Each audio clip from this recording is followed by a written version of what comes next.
오늘은 나는 하나님을 믿습니다 라는 거에 있어서 하나님 얘기는 다음에 할 거예요. 나는 믿습니다. 요 얘기를 먼저 할게요. 옛날 사도신경에는 어떻게 시작해요? 옛날 사도신경? 전능하사로 시작하잖아요. 전능하사. 그래서 전능하사라는 게 앞에 나오는데, 이게 세번역에서는 나는 전능하신 하나님을 어떻게 돼? 나는 전능하신 아버지 하나님 천지 창조주를 믿습니다 라고 나와요. 그래서 이게 영어로 하면 I believe in God, 그리고 뒤에 전능하사가 나와요. 그러니까 I believe in God, 나는 하나님을 믿습니다라는 게 앞쪽에 나와요. 그래서 오늘은 이 얘기를 가지고 말씀을 드리려고 합니다. 맨 앞 글자는 이거야. I, 나는 이라는 거야. 나는. 세번역이 되면서 성경이, 사도신경은 나는으로 시작합니다. 영어랑 똑같아요. 영어랑 I believe in 하고 하는 거랑 나는이라고 똑같아요.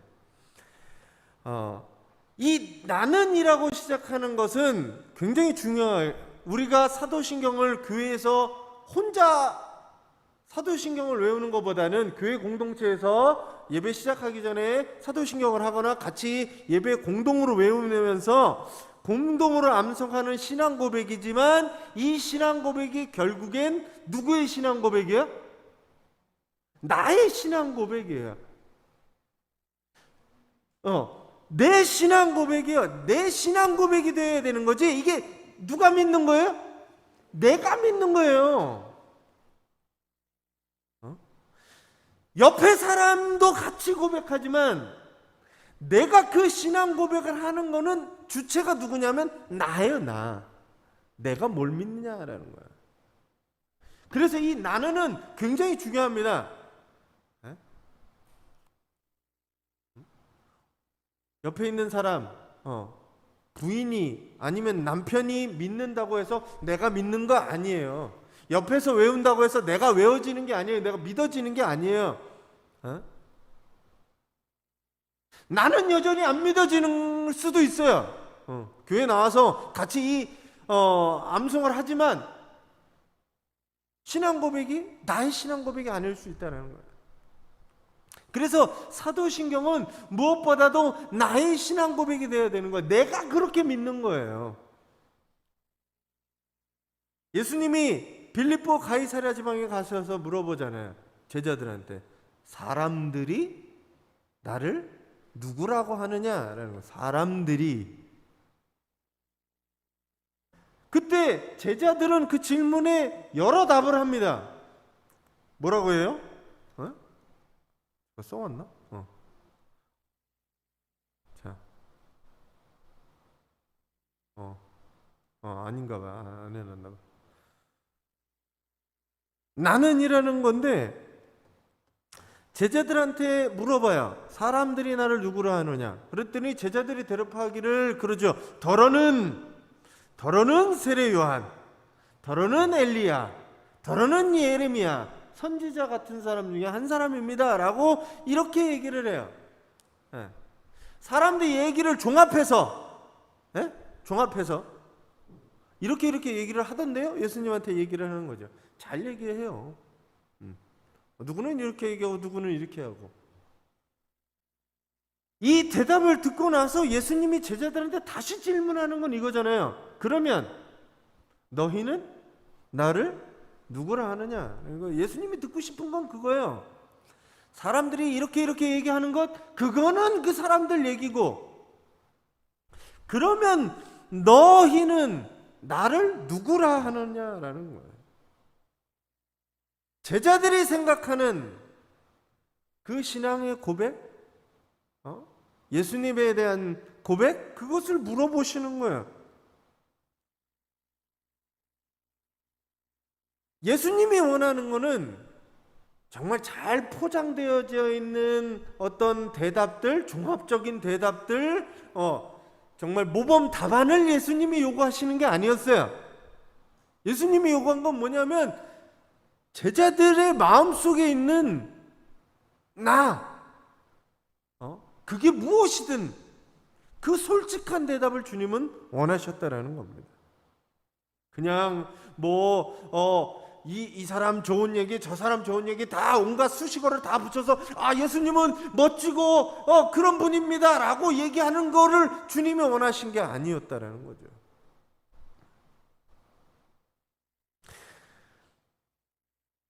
다른 사람의 신앙 고백이 아무리 좋더라도, 아무리 멋있더라도, 아무리 설득력 있더라도 그것을 주님이 듣고 싶어 한 게 아니라 나의 얘기, 조금은 서툴기도 하고 조금은 어설프기도 하고 조금은 단어 선택이 부족한 것 같지만 조금은 소박한 것 같지만 제자들이 얘기하는 당신네들의 신앙 고백, 그걸 주님은 듣고 싶어하고 원하신다는 거예요. 솔직한, 과장되거나 비뚤어지거나 그런 것이 아닌 솔직한, 내가 지금 믿어지는 만큼만 고백을 해달라는 거지. 그래서 우리의 사도신경의 신앙 고백은 사도들의 신앙 고백이면서 동시에 내 신앙이 고백이 되기를 원하면서 나는 이렇게 믿습니다라고 하는 거예요. 여러분들 믿으세요? 여러분들이 내가 믿는 게 확고하면 다른 사람이 뭐라 그래도 흔들리지 않아요. 내가 믿는 것이 다른 사람이 믿는 게 아버지가 믿었건 남편이 믿었건 부인이 믿었건 그게 아니라 내가 믿은 거면 흔들리지 않는다고요. 목사님의 신앙이 아니라 내 신앙이라면 흔들리지 않아요. 누가 뭐라 그래도. 왜? 내가 고백한 거니까. 그래서 이 사도들의 신앙 고백이 결국 사도들의 신앙 고백이면서 결국 나의 신앙 고백이 돼요. 그래서 사도신경에 나는이라고 시작하는 거예요. 저는 좋은 번역이라고 생각합니다. 왜 그러면 우리나라는 자꾸 우리라는 표현을 쓰면서 두리뭉실 넘어가요. 두리뭉실. 나도 거기에 그냥 대충 껴서 넘어가요. 우리라는 게 표현되어질 때가 있어요. 우리 주기도문 할 때 하늘에 계신 우리 아버지, 이때는 영어에서도 우리라는 표현을 써요. 근데 영어에서는 이 자기 I라는 my 이 표현이 많아요. 영어에서 my라고 써도 우리나라는 우리라고 써요. 제가 말씀드렸잖아요. 우리 마누라는 이건 사실 어떻게든 해석이 안 되는 거야. 이거는 이게 어떻게 공유가 되냐고. 요즘 공유 경제가 나오는데 뭐 우리 아이도 마찬가지잖아요. 이게 어떻게 우리 아이예요? 우리 아이긴 여기 우리 남편이에요? 이게 안 된다니까. 그게 영어로 하면 마이가 돼요. 마이. 왜 그러냐? 우리는 이 대충 우리라는 거에 대충 포함돼 갖고 얼머물어서 넘어가. 나도 같이 대충 거기에 소속되어져서 넘어간다는. 그 우리 안에 못 들어오면 굉장히 배척감을 느껴요. 누가 믿는 거냐? 여기 확실하게 해야 되는 거예요. 우리가 믿는 것, 그것도 있지만 내가 고백하는 거예요. 내가 그래서 나는이라고 시작하는 이 고백을 기억하시기를 바랍니다. 더불어서 어머니의 신앙이, 아버지의 신앙이 자식의 신앙이 아니에요. 제가 항상 보지만 부모의 신앙이 아이의 신앙이 되지는 않아요. 부모님은 정말 엄청난 신앙의 깊이가 있는데 아이들은 그렇지 않은 경우도 많아요. 왜? 그 신앙이 그렇게 내려가지 않아요. 가끔 만나다 보면 그런 분들 계세요. 지금 돌아계신 우리 아버지가 보면 난 큰일 난다고. 아버님이 장로님이셨는데 내가 교회 안 나가고 이러는 거 보면 정말 하늘에서 왜냐하면 신앙이라는 게 개인적인 것이라 그래요. 네. 부모의 신앙과 자식의 신앙이 달라요. 부부간에도 마찬가지잖아요. 남편은 신앙심이 좋고 아내가 신앙심이 안 좋은 경우 이거 불화예요. 여기 반대가 돼도 마찬가지예요. 근데 그 신앙이 같이 가질 않아요. 같이 가고 싶어 하죠. 쉽지 않은 문제라는 겁니다. 신앙은 전이 되거나 전가되거나 이런 것들이 아니라는 얘기예요. 개인적인 거예요. 개인적인 거. 나하고 하나님과의 관계. 친구가 신앙이 좋다 그래서 신앙이 좋진 않아요. 가끔 제 친구들 가운데 그런 친구들이 있습니다. 친구가 목사라 되게 자랑스럽게 얘기하면서 자기도 신앙에 무슨 크게 내 신앙하고 그 사람 신앙하고 같냐고요. 친구가 아무리 목사 할아버지면 그럼 뭐예요? 본인이 신앙이 없으면 아무 의미가 없는 거죠. 하나님과 나하고 1대1로 만났을 때 내 개인적인 신앙, 이 신앙의 고백은 더불어 그런 거예요. 나는 어떻게 믿는지. 네. 최소한 우리가 신앙 고백, 이 사도신경을 고백할 때는 이 고백이 누구의 고백이 돼야 돼요? 내 고백이 돼요. 옆에 있는 사람 다 둘째 치고 우선 내가 하나님을 어떻게 믿는지, 내가 믿는 하나님, 내가 믿는 예수님, 내가 믿는 것에 대해서 이야기할 수 있어야 된다고. 이런 여러분의 신앙 고백이 꼭 있어지시길 바라요. 그래서 나는이라는 게 중요합니다.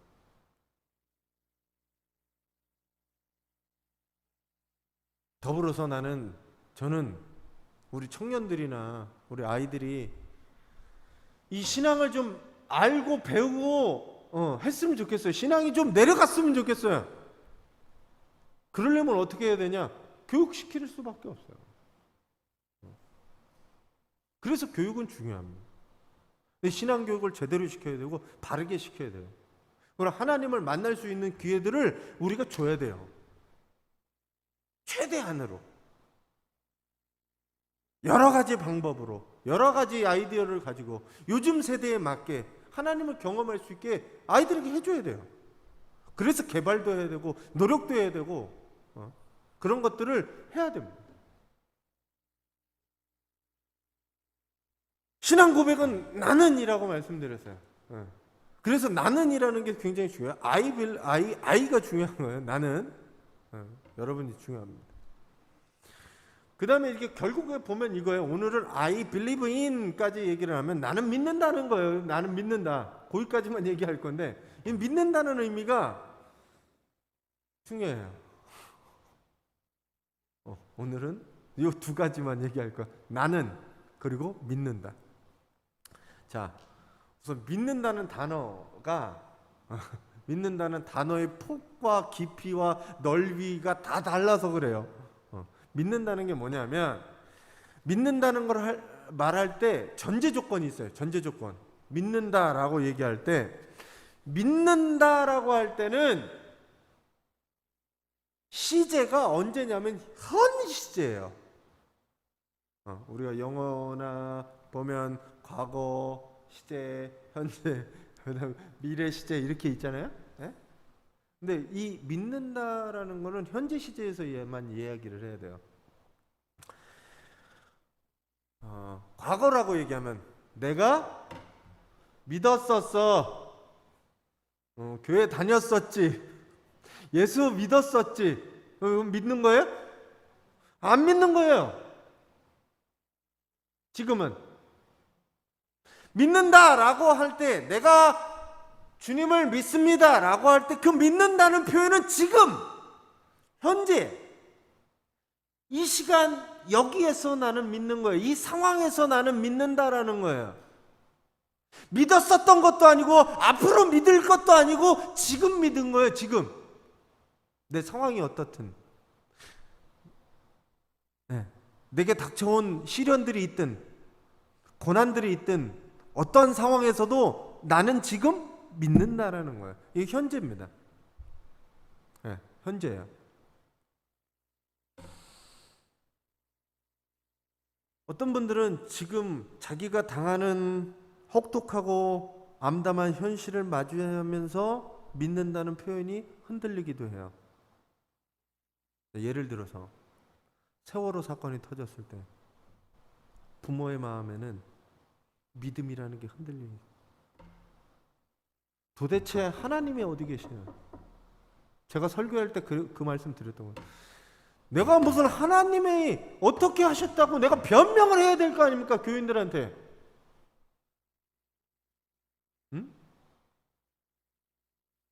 왜냐하면 그런 처한 상황이 급박하거나 정말 힘든 상황이 되거나 이해되지 않는 상황이 올 때 우리의 신앙은 흔들려 버린다는 거예요. 내가 믿는다라는 표현을 못 하겠는 거예요. 갑작스러운 죽음? 갑작스러운 병? 네? 갑작스러운 사업의 실패? 그런 것들이 올 때 내가 어떻게 하나님을 믿는다라고 표현하는 거예요. 하나님이 살아계시면 이러면 안 되지요 라고 얘기하는 거예요. 하나님이 나한테 이러시면 안 되지요. 우리의 믿음이 흔들린다니까요. 그러니까 그 믿음은 순간 어디로 가냐면 과거에 믿었던 믿음으로 가요. 지금 못 믿으니까. 내 이런 상황에서는 우리 믿음들이 흔들려요. 제가 요즘에 그랬었어요. 그럼에도 불구하고 내가 믿고 의지할 수 있었던 건 그분이 믿는다라고 내가 믿으니까 그런 겁니다.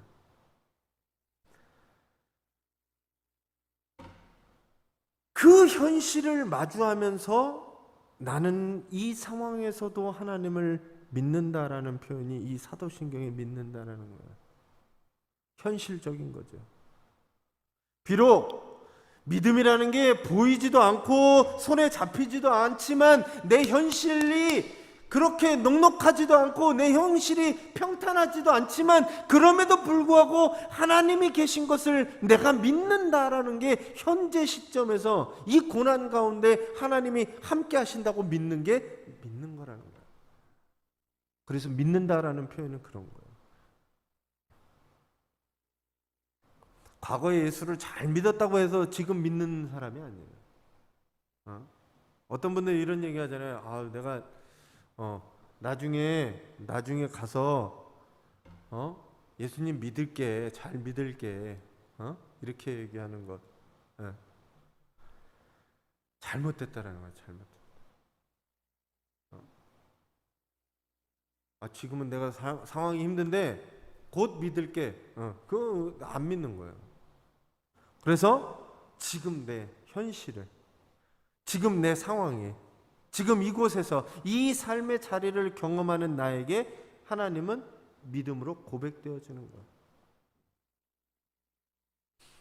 그래서 이 믿음은 현실적인 것, 현재적인 것이다라는 것을 기억하시면서 다음 얘기를 들으셔야 돼요. 믿음은 과거도 아니고 미래도 아니고 지금 이 순간 내 자리.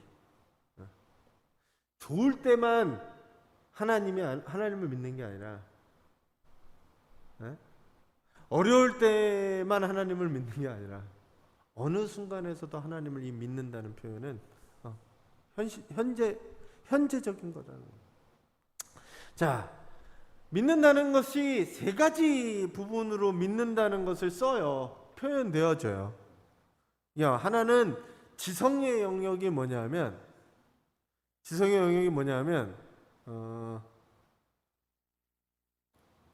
뭘 알아야 믿죠. 알아야 믿죠.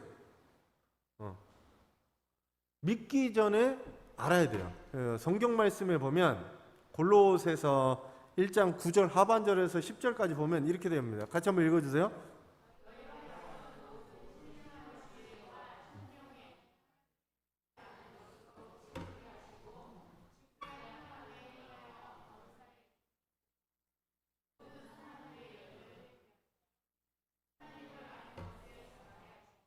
네. 하나님의 뜻을 알아야 되고 하나님을 알아는 것이 점점 자라야 되는 거예요. 네. 신앙이라는 게 이런 거예요. 점점 아는 것이 늘어가야 되는 거예요. 자, 알아야 믿을 수 있는 거지요. 알아야. 네? 알아야 믿을 수가 있는 거죠. 하나님이 어떤 분인지 알아야 그분을 믿을 수가 있는 거예요. 무턱대고 어떻게 믿어요? 생판 처음 보는 사람한테 가서 500만 원만 꺼달라고 해보세요. 누가 빌려주나? 네? 뭐 그걸 알아야 믿는 거죠. 그렇잖아요? 네? 제가 은행에 3년 전인가 4년 전에 돈이 좀 필요해서 은행에 가서 대출을 제1금융권 은행에 가서 대출을 하려고 그랬더니 대출이 안 돼요. 대출이 하나도 안 돼요. 신용으로도 대출이 안 돼요. 가진 것도 없고 아무것도 없어서 대출이 안 돼요. 은행은 그 신용에 따라서 믿는 만큼 뭐가 생기냐면 돈으로 바꿔줍니다. 그잖아요. 네. 그 사람은 갚을 능력 뭐 이런 거 여러 가지를 대입해서 이렇게 나와요.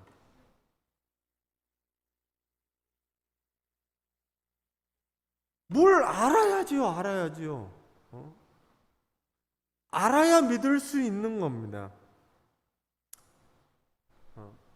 달란트 비유에 보면 5달란트 받은 사람, 2달란트 받은 사람이 열심히 일했어요. 근데 1달란트 받은 사람이 뭐라고 얘기하냐면 이렇게 고백해요. 여기는 아니구나.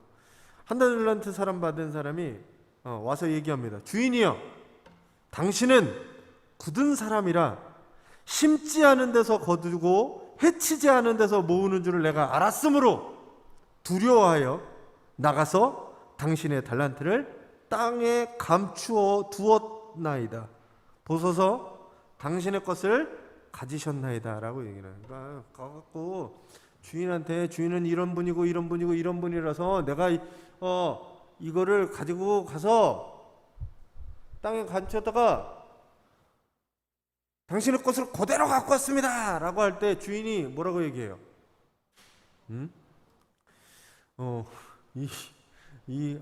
악하고 게으른 종아 뭐 이렇게 얘기하잖아요. 밖에 나가서 슬피 울며 이를 갈미 있으리라 이렇게 얘기해요. 뭐냐면 주인에 대해서 이 종이 오해하고 있었다는 거예요. 잘못 알고 있었다는 거예요. 잘못 알게 되면 내 삶이 잘못해진다는 거니까. 하나님에 대해서 잘 알아야 돼요. 그래야 믿을 수 있어요. 잘 알아야 제대로 믿을 수 있는 거예요. 네? 어떤 분들은 하나님을 정말 잘 알고 믿지 않는 사람들이 한국교회에 있다라는 겁니다. 뭐냐면 하나님을 알고 그분을 믿는 게 아니라 자기의 믿음을 믿는 사람들이 있어요. 하나님을 믿는 게 아니라 지 믿음을 믿는 사람들이 있어요. 무슨 그런 사람들이 외우는 본문들이 꼭 그래요. 믿는 자들은 능치 못할 일이 없느니라. 믿으면 다 이루어진다. 구하라 너에게 주실 것이요. 이런 본문들만 외워. 할 수 있거든이 무슨 말이냐. 그런 본문들을 외워서 기도를 해요. 간절히 기도를 해요. 안 들어주는 것 같잖아요. 의심이 들잖아요. 그러니까 더 어떻게 해요? 더 열심히 기도해요. 금식 기도도 하고 철야 기도도 하고 통성 기도도 남보다 더 크게 막 기도해요. 왜? 왜 그러게요? 이걸 꼭 이루어야 되거든요. 내 간절한 표현이 여기에 녹아들어서 하나님이 이 간절함을 보시고 뭔가 해줄 거라고 생각하니까 막 그렇게 기도해요.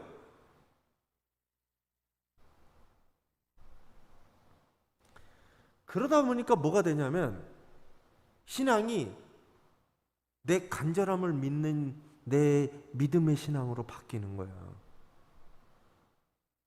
하나님은 모르겠고, 거기에는 하나님은 모르겠고, 내가 원하는 내 신앙의 신념, 신앙의 믿음, 그것만 의지하게 되는 거예요. 그러다가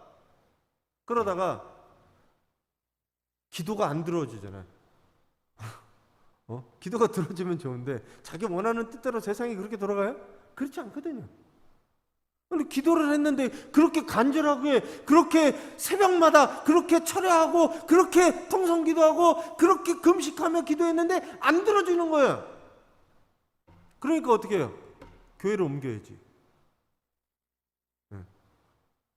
더 능력 있는 종한테 찾아가야죠. 기도원도 쫓아가고, 여기가 잘 가르쳐, 여기가 영빨이 센가 보다, 이쪽으로 왔다가 저쪽으로 갔다가 그래야 되는 거예요. 왜냐하면 내 믿음의 근거가 언제부터 내가 믿는 그 믿음, 거기에 공을 들이고 수고를 하고 그래야 그 믿음이 이루어진다라는 그것 때문에 그렇게 되는 거예요. 왜? 보상 심리가 들어가서 그래요.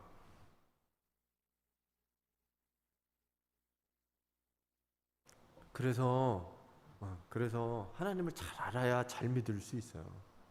지성의 영역으로 잘 알아야 돼요.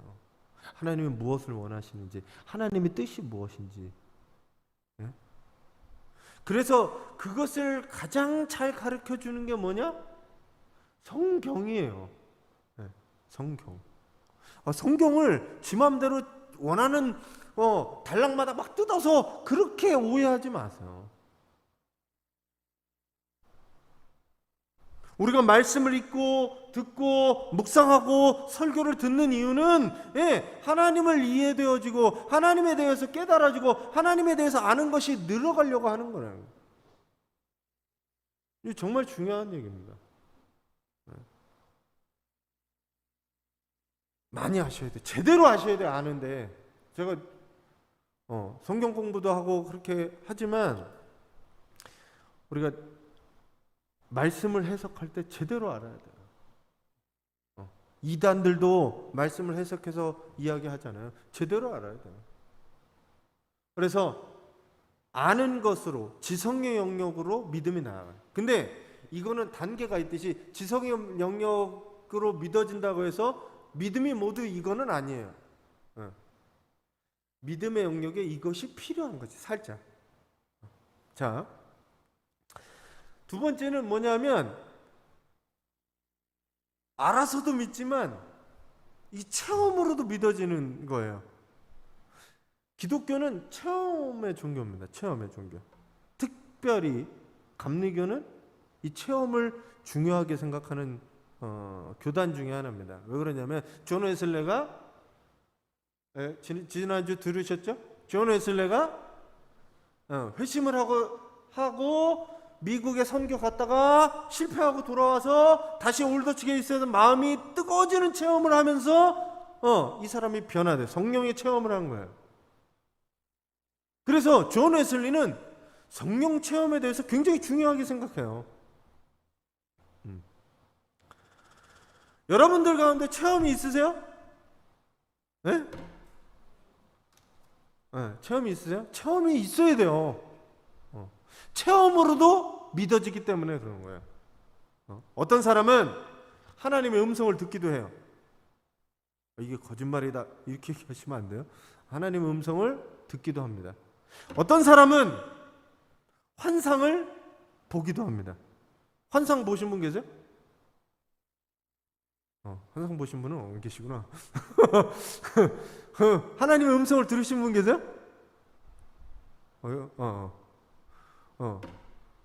하나님의 음성이 들려지기도 해요. 하나님의 음성이 갑자기 모든 사람이 들을 게 마이크처럼 이렇게 막 들려지기 그러지는 게 아니에요.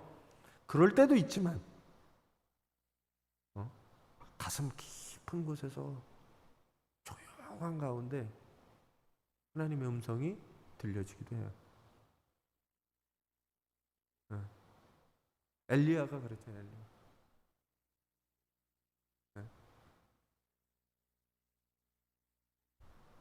폭풍 가운데도 아니고, 막 시끄럽고 지진하고 그 가운데도 아니고 고요함에 들어갔을 때 하나님의 음성이 들려지거든요. 하나님의 음성은 어디나 들릴 수 있어요. 근데 하나님의 음성에 좀 귀 기울일 수 있는 사람, 자연을 보고 하나님의 모습을 깨닫을 수 있는 이 눈이 열린 것처럼 음성을 통해서 하나님의 음성을 들을 수 있는 사람은 하나님의 음성이 들려집니다. 그런 분들이 있어요. 어떤 사람은 하나님을 보기도 합니다. 기도 중에 환상을 보기도 하고 뭐 여러 가지 환상을 보기도 하고 자연 중에서 하나님의 모습을 보면서 깨닫기도 해요. 그런 분들이 있어요. 뭐 거짓말은 아닙니다. 왜? 그 사람이 경험했으니까, 자기가 경험했으니까 그건 거짓말이 아니죠. 자기만의 체험이 있는 거예요.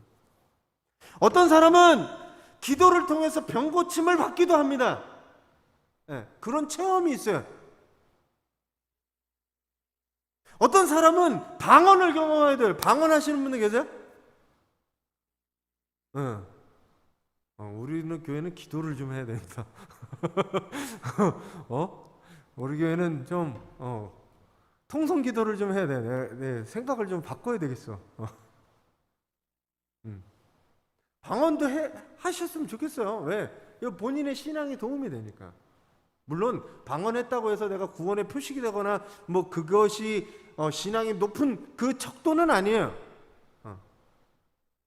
방언했던 사람들도 다 뒤돌아서는 사람들도 있고 그래요. 하여간 이것으로 말미암아 어떤 사람들은 성령의 뜨거운 체험들을 합니다. 가슴이 뜨거워지는 거예요, 갑자기. 그런 체험들을 해요.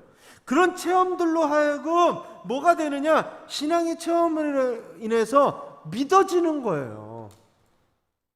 자, 하나님, 성경 말씀 같이 읽으실게요. 마가복음 9장 5절입니다. 읽어주세요.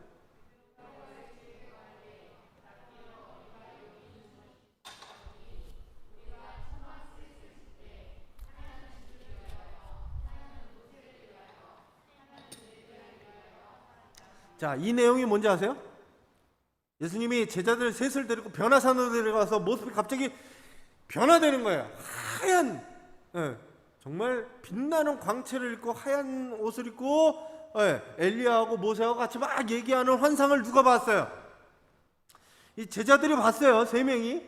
그 중에 베드로가 갑자기 예수님한테 여기 너무 좋아요. 그래서 여기다가 장막 셋을 짓고 여기서 삽시다 이러는 거예요. 환상이에요. 이게 이후에 갑자기 모든 것이 사라지고 예수와 제자들만 딱 남아요. 산내 덩그러니. 이 환상을 보여주신 이유는 이 환상 이후에 예수님의 순환, 죽음, 이것을 통해서 제자들이 이 기억을 가지고 신앙이, 믿음이 유지될 수 있도록 하시는 거예요. 체험은 우리의 신앙을 유지시키고 신앙이 믿어질 수 있도록 도우시는 게 체험이라는 거예요. 예수님의 기적도 마찬가지였어요.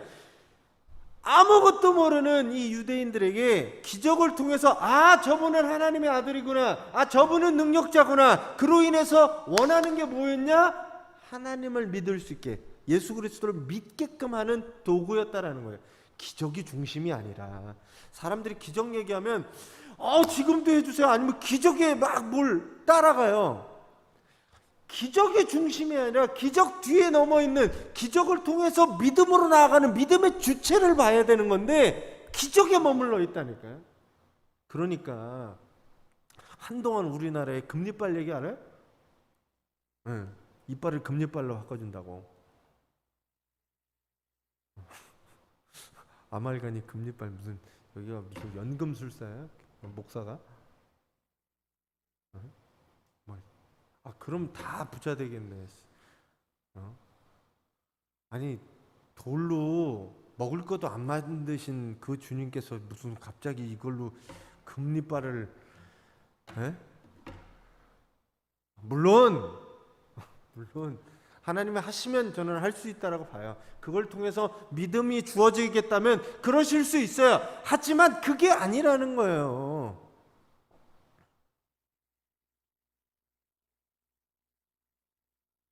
예수님께서 보여주신 것은 병 고치기도 하시고 사람을 먹이기도 하시고 귀신도 내어쫓고 그러시면서 하신 것은 스스로 하나님의 아들임을 보여주시고 믿음을 가지도록 한 거예요. 네, 아시다시피 4,000명 7광줄이 남고 5,000명 먹고 12광줄이 남고 그 사람들 다 어디 가요? 예수님 돌아가실 때 흩어져 버리잖아요. 근데 예수님이 원하셨던 기적을 베푸셨던 이유는 믿음을 가지라는 거예요.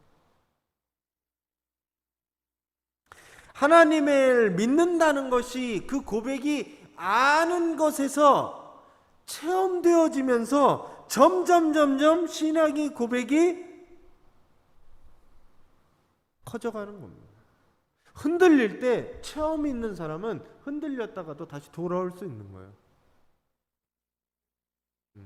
우리가 책이나 이런 걸로 배우면서 알기도 하지만 경험으로 아는 것들이 있어요. 체험으로 아는 것들이 있어요.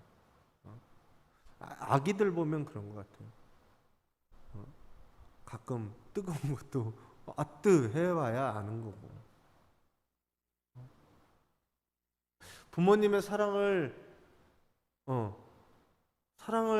느껴서 부모님이 나를 사랑하는구나 알게 되기도 하고. 그거는 배워서 알아서 느껴질 수 있는 게 아니에요. 특별히 하나님에 대한 것들은 아는 것에는 한계가 있어요. 이거는 느껴지고 체험되어져야 되는 거예요. 왜냐하면 하나님은 뭐예요? 사랑이시니까. 사랑은 배워서 되는 게 아니라니까요. 알아서 되는 게 아니에요. 그거는 체험되어지고 느껴지는 거예요. 사랑을 받아봤어야 안다니까요. 사랑을 받아봤어야, 그 체험을 했어야 나도 사랑할 수 있는 거예요.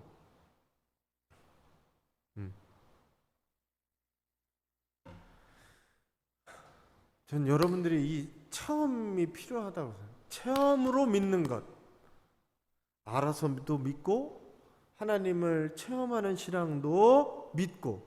이게 다른 거냐? 이것도 믿고 이것도 믿고 같이 가는 거예요. 같이 가. 우리가 신앙이라는 것들이. 그래서 우리의 믿음의 영역들이 넓어지는 거예요.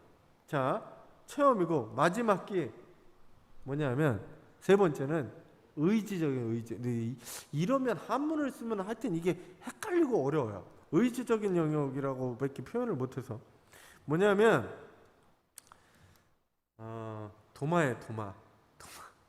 도마한테 예수님이 이제 하시는 얘기가 이거예요. 같이 한번 읽어주세요.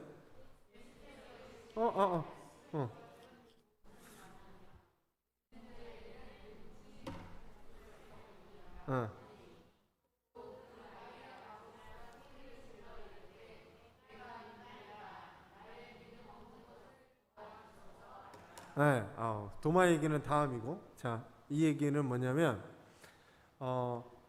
아이가 하나가 아프죠. 그 아버지가 할 수 있으시거든, 할 수 있으시거든 내 아이를 고쳐주세요 라고 얘기를 합니다. 여러분 믿음 있는 거예요, 없는 거예요? 지금 할 수 있으면 좀 고쳐주세요. 차라리 고쳐달라고 하지 말든가. 이건 믿음인지 아닌지 잘 헷갈리는 거죠. 고칠 수 있으면 고쳐봐, 뭐 이런 것도 아니고. 에? 그러니까 예수님이 뭐라고 얘기하냐면, 야, 이게 황당하잖아요. 이거 할 수 있는 거는 뭐냐? 믿으면 능히 하지 못할 일이 없느니라라고. 예수님이 마지막에 이 믿음은 이런 믿음이에요. 내가 무슨 뭘 재보고 체험하고 이게 아니라 그걸 뛰어넘는 믿음이라는 거예요. 예수께서 저런 것들을 하시고 저렇게 하시고 저런 분이라면 내가 관계성에서 그분을 신뢰하고 의지하고 믿는 거예요. 그 믿음이에요.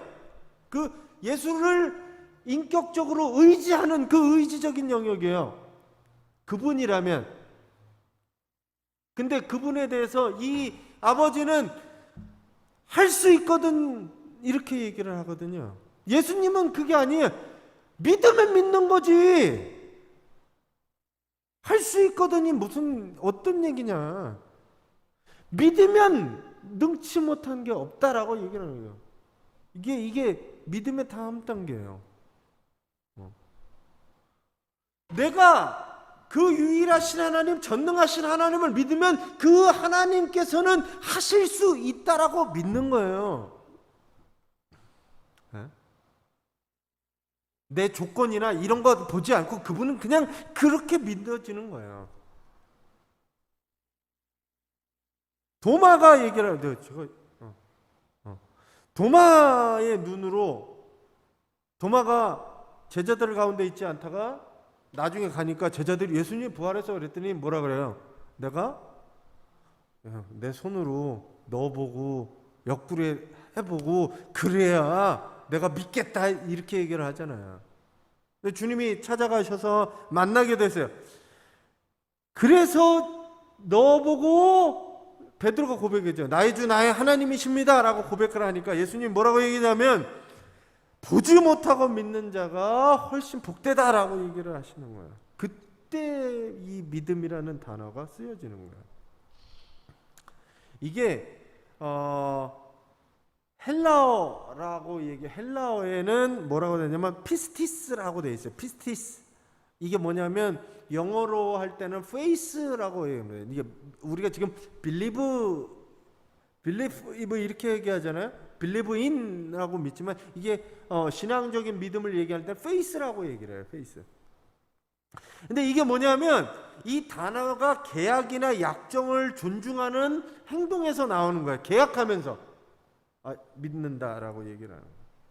그래서 이 believe라는 단어보다는 더 믿고 의지하고 헌신할 때 이 faith라는 단어를 써요. 여기서는 believe in이라는 얘기를 써요. believe in. 안에서 믿는다는 거잖아요. believe in 자체가. 그러면 어떤 사람이나 사물에 대해서 인격적으로 관계 속에서 믿는다는 것을 얘기해요. 이게 어려워서 자 쉽게 얘기하면 제가 요즘 의사 선생님들을 만나거든요. 장로님 때문에 의사 선생님들을 만나는데 나는 거기에 문외한이잖아요. 네? 의사 선생님이 시키면 시키는 대로 합니다. 방사선 6번 해야 됩니다.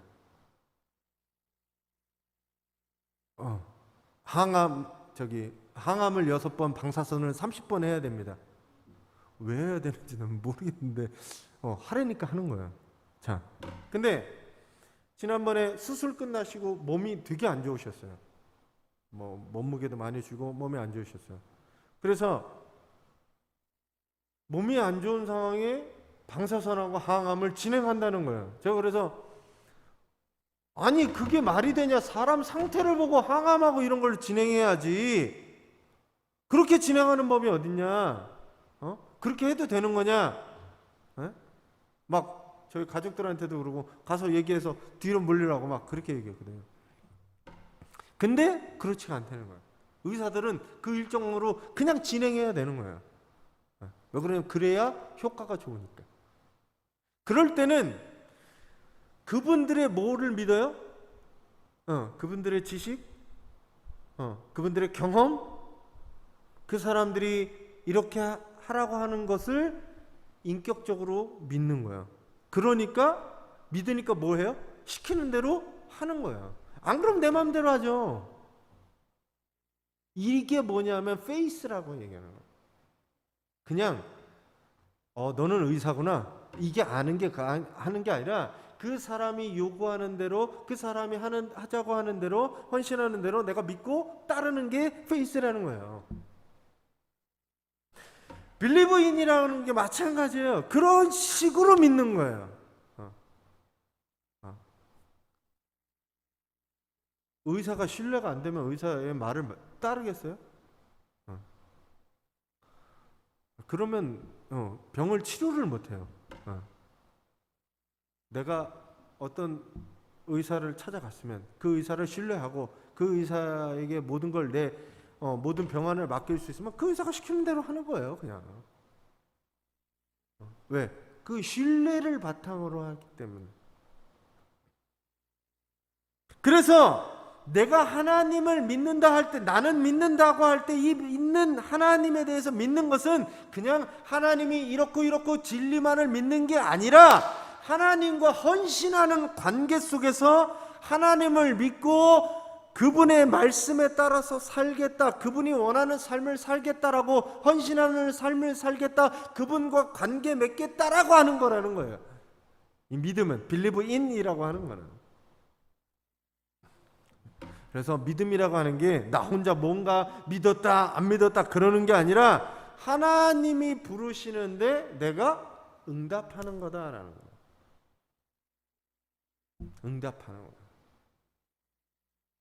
결혼 다 하신 분들이 계시고 결혼 안 하신 분들 있지만 결혼할 때 그렇잖아요. 한 남자가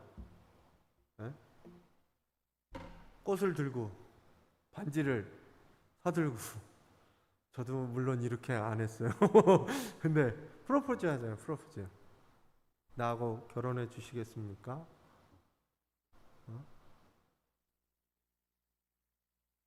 내 아이를 낳아도 뭐 이렇게 얘기하잖아요.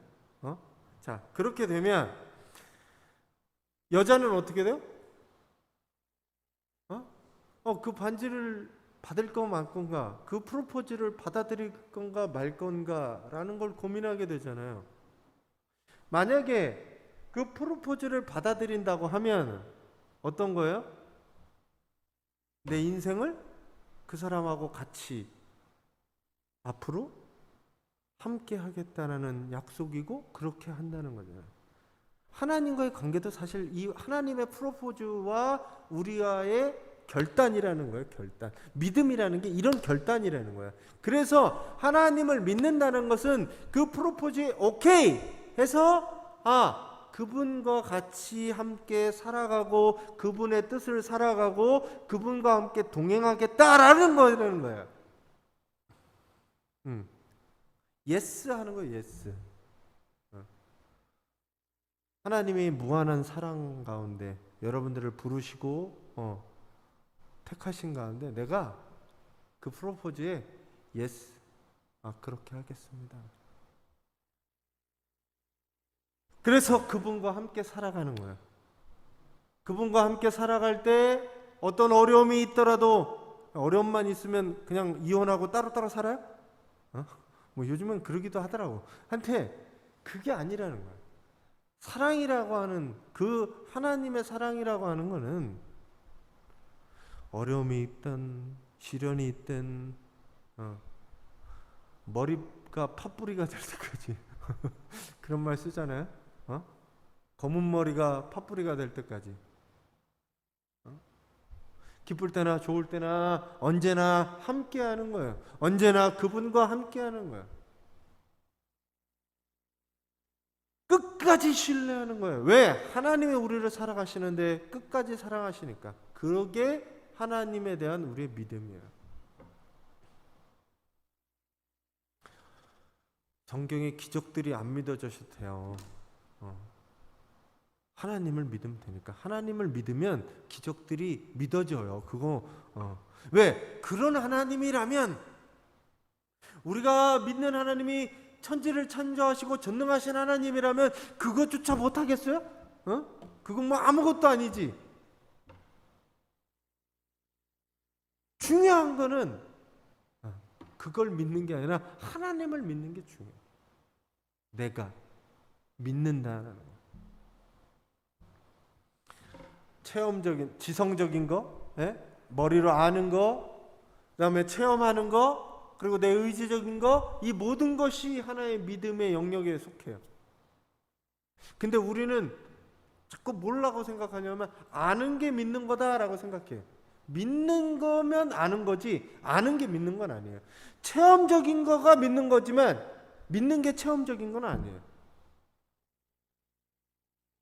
영역이 더 커요. 믿음의 영역이. 그래서 이 제대로 된 믿음 가운데 여러분들이 거하셨으면 좋겠어요. 하나님을 인격적으로 관계 안에서 믿는 그 믿음이 있었으면 좋겠어요. 지난 한 주간을 살아가시면서 여러분 가운데 하나님이 고백되어지고 하나님을 믿는 그 믿음 안에서 사셨는지 제가 한번 돌아보셨으면 좋겠어요. 나 하나님 믿고 살았나? 아니면 내가 힘든 상황, 어려운 상황에 하나님을 잊고 살았는지, 아니면 기쁘고 즐거운 상황에 하나님을 믿는 믿음이 없이 살았는지 내 삶을 돌아보셔야 돼요. 그리고 우리가 사도신경을 하면서 사도들의 신앙 고백이 내 신앙 고백으로 고백되어져야 돼요. 특별히 내가 믿는 하나님에 대해서 고백되어져야 돼요. 우리가 그렇게 내 믿음에 대해서 다시 한번 생각하고 신앙 고백을 하게 될 때 비로소 사도신경은 신앙 고백은 나에게서 있어서 살아있는 신앙 고백이 됩니다. 나에게서 역사하는 활동력 있는 신앙 고백이 됩니다. 그런 신앙 고백으로 가셔야 돼요. 앞으로 또 한 주간을 여러분들이 보내실 겁니다. 어떤 일들이 여러분들 가운데 벌쳐질지 아무도 몰라요. 좋은 일들도 있을 수 있고 어려운 일들도 있을 수 있고 화나는 일도 있을 수 있고 짜증나는 일도 있을 수 있어요. 그 순간순간 나는 하나님을 믿는 사람이다 라는 것들을 잊지 마시고 그 믿는 사람으로 믿음을 가지고 살아가시는 성도님들 되시기 바랍니다. 네.